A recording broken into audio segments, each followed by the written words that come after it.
my feel-good breakfast show.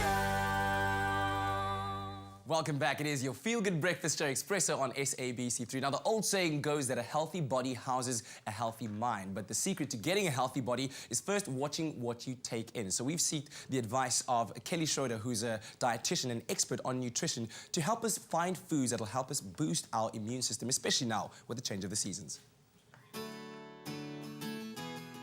Are you always the first one to catch a cold during winter? Well, it might be that your immune system needs a boost. So that's why our resident dietitian and chef Kelly is going to share us some great foods that will ensure a healthy, strong immune system. Kelly, if I look at these ingredients, it seems like we're starting with dessert.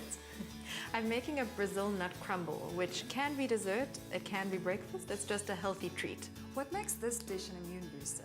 When you're trying to boost your immune system, you need to use ingredients that contain nutrients that your immune system requires to function optimally. So this dish has Brazil nuts, which are full of selenium, and pumpkin seeds, which are full of zinc, and those are two key nutrients. I'm also using coconut oil, which is a natural antimicrobial, so it actually helps you to fight infection as well. And although this is lovely on its own, I'm serving it today with yogurt, with probiotics in it, and also with fruit. So the probiotics help to strengthen your immune system, and the fruit has lots of vitamin C in it, which helps you to fight infection. The Brazil nuts and the walnuts are quite big and they need to be chopped, so I'm putting them into my mini processor, but you can just use a knife. So I'll put them in one by one and just grind them up and pour them all into one bowl. It's very easy, this dish. It takes about 3 minutes to put together. After that, some sunflower seeds, flaked almonds and pumpkin seeds. And then I'm using coconut oil. It needs to be melted first because it's solid at room temperature. So I've put it into a bowl with some hot water and I'll just drizzle about 3 tablespoons into the mix. So you just mix everything together and put it onto a baking tray, and it can go into the oven for about 15 minutes at 160 degrees. It doesn't need to be too hot, you're just trying to get everything toasted and fragrant. While our crumble mix is in the oven, we're moving on to our next recipe. So I'm making you a chicken noodle soup. This is a nice take on a classic chicken soup, which really does help you to manage colds and flu better. It really helps you to fight off the infection. Why is chicken broth so effective when we feel ill? Well, apart from being warm, when you make chicken soup with your own broth, you're getting double nutrition. So you're getting the nutrition from the bones and from the vegetables you use in the stock, and then you can add extra vegetables on top of that. So to my normal chicken recipe, I'm adding kale and I'm adding carrots, which both are lovely sources of vitamin A, which is good for your immune system. And then I've got some shiitake mushrooms, which do the same thing.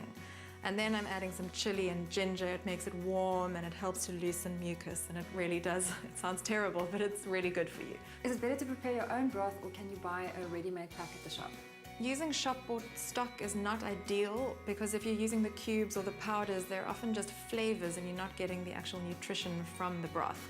When you make it yourself, you're getting all the amino acids and the collagen and the vitamins and minerals from the vegetables that you just don't get from flavored cubes. I have some ready-made chicken stock here. I'm using 1 liter for this recipe. It's a good idea to make chicken stock when you have the energy to do it and then keep it in your freezer so that when you really need some chicken soup, you can just defrost it and warm it up. So the other ingredients I'm adding are some noodles because I want to make an Asian chicken noodle soup. I've got my greens and my carrots and spring onions, and then ginger, garlic, and chili, and my shiitake mushrooms, and they're all going into the pot for about 3 minutes. It's really just as long as it takes to warm up the chicken and cook the noodles. So there is a very healthy snack for you. I've put the chicken soup into a bowl just as is, and I'm putting some raisins and goji berries onto the crumble. I've mixed it with some fruit and yogurt there. Now the raisins are going on because there's no sugar in the crumble, so to make it taste nice and to add a bit of sweetness, I'm adding dried fruit. So next time you're feeling a little bit under the weather, try your hand at this chicken broth and Brazil nut crumble. Not only is it going to be delicious, but will give you the boost that you need.